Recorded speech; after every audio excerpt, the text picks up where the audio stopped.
So while we can't provide financial advice specific to your personal circumstance, I hope you find these practical steps useful for you to be able to improve your sense of financial well-being and self-care. So this week was inspired by an interview I had about financial self-care, a topic many of us forget when it comes to maintaining a balanced life and recognizing that the financial piece of the self-care profile is an important piece of the pie. So financial self-care is all about prioritizing our relationship with money and taking time to do the actions now that will look after our financial selves down the track. So throughout this interview, we discussed the steps around building strong financial foundations and the order in which we need to take the certain steps. We were also pondering, do we need to shift our mindset first and then take action? Or should we take action now and allow our mindset changes to follow? So we agreed that for most people, taking action first will have the most significant impact on our financial well-being. It's only really by taking action that we become aware of our patterns and behaviors. And once we're conscious of these actions, we can then take deliberate steps towards a better financial future through helping us to identify and unpack some of those mental or mindset blocks that we might have when it comes to money. So the question is where to start? And when it comes to financial self-care, what are the actions we need to take? So after coaching thousands of women on how to build wealth, here are my 5 top financial self-care actions. The first of all, get to know your money. Where does it come from? Where does it go? Number 2, set meaningful financial goals. Number 3, check in with your superannuation. Number 4, prioritize your debts. And number 5, build an emergency buffer. So you say, I get these, I've heard these concepts and ideas before. How do I actually get in and take some of these actions? I'm going to take you through the top 1 or 2 things to think about and action when it comes to each of these financial self-care tips. First of all, get to know your money and how you spend it. So, for many people, and you'll be surprised to know, I'm not a numbers girl myself. I like to do this once a year, have it set up, and then each year check in and see where I'm at, how I'm tracking, have any of my money behaviors and patterns changed. So I do this by downloading your bank or credit card statements from, let's say, at least the last 3 months. Often you can download these into an Excel document, which helps to cut and paste and itemize them.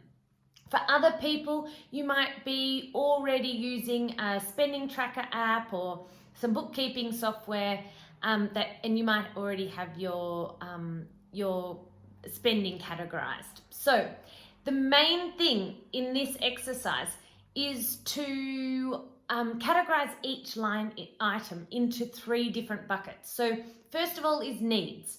This is essentially having a roof over your head, food on the table, medication, etc.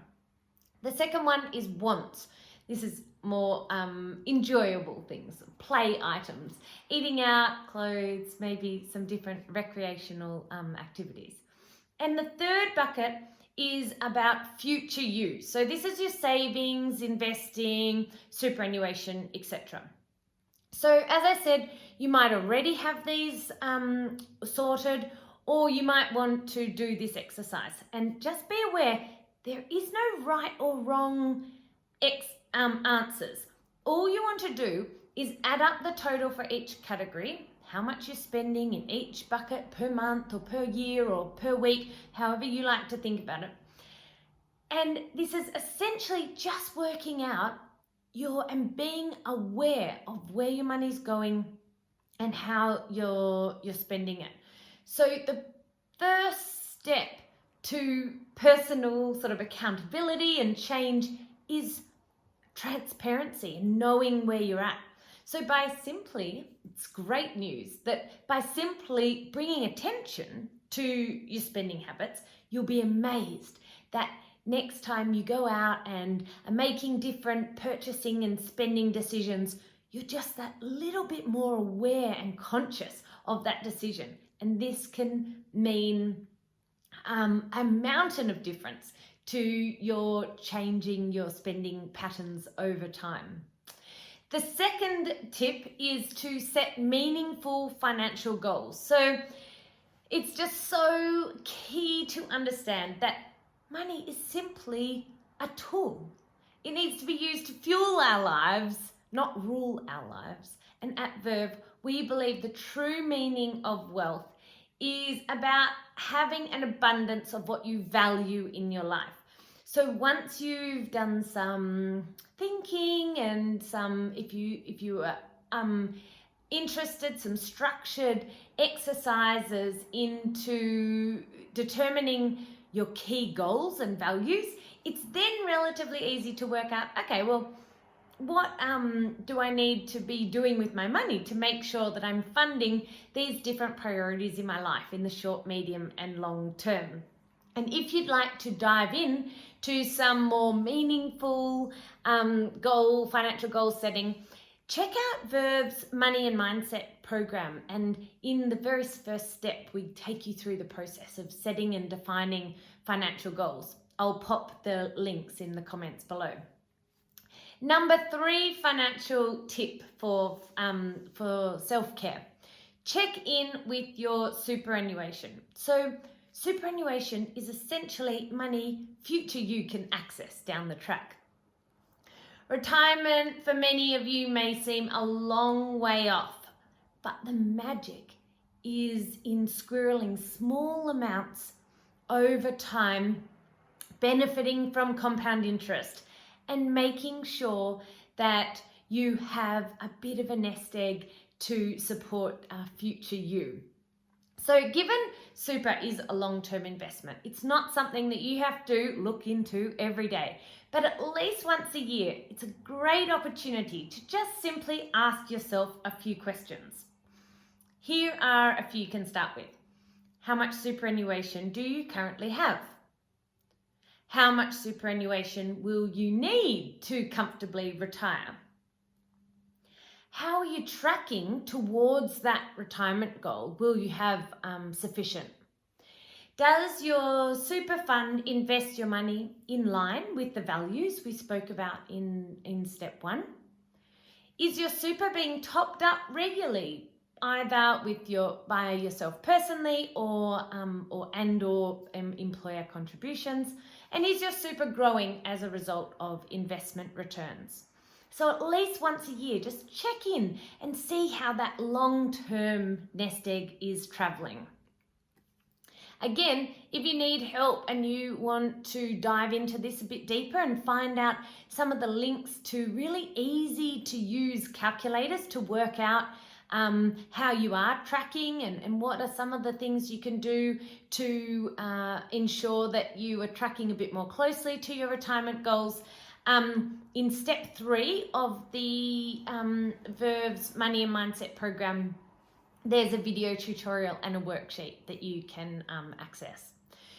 So tip number 4, prioritize your debts. So take the time to list and categorize your debts.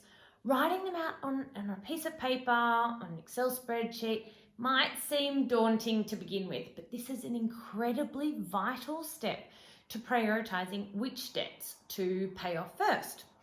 So again, if you have a bit of debt and you'd like some help working out the best ways to manage it and work out your repayments and your different debt priorities, in step 2 of the Money and Mindset program is our debt buster strategy. And again, with a worksheet that you can just follow the steps and work through.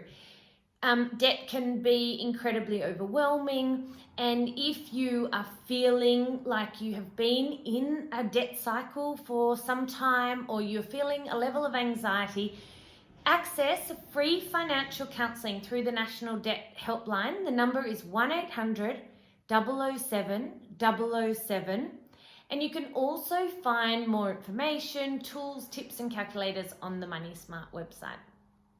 Lastly, number 5, set a savings buffer target. So, a savings buffer, rainy day account, backup fund, emergency fund, doesn't matter what you call it.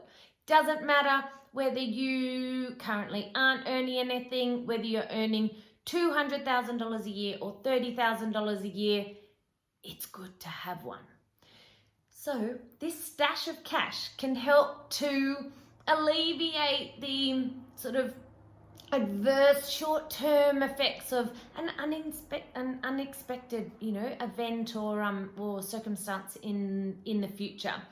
And most often you might use your emergency fund if your car breaks down, lose your job, maybe both happen at the same time. Now, rule of thumb in terms of how much you need is around 3 to 6 months worth of living expenses, depending on your personal situation. If you are footloose and fancy free, maybe closer to 3 months. If you have debt and dependence, closer to 6 months. Now, while it might seem like a big number and take some self-control not to dip into, your savings buffer will be there to give you an enormous financial stability, security and peace of mind when you need it most. So more details I'll also put in the comments below and the supporting article. So if you are listening or looking at this checklist and it's all seeming incredibly overwhelming, just pick one thing to get started. Set a time in your calendar to investigate it further. Google terms you don't understand. Phone a friend.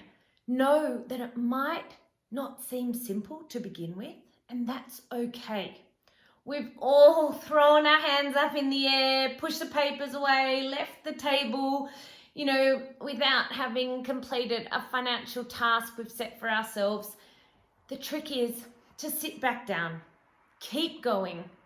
Every single thing that you learn or action now financially in your life will help future you to grow your wealth and look after your longer term financial priorities. Future you will surely thank you. Enjoy taking some financial self-care.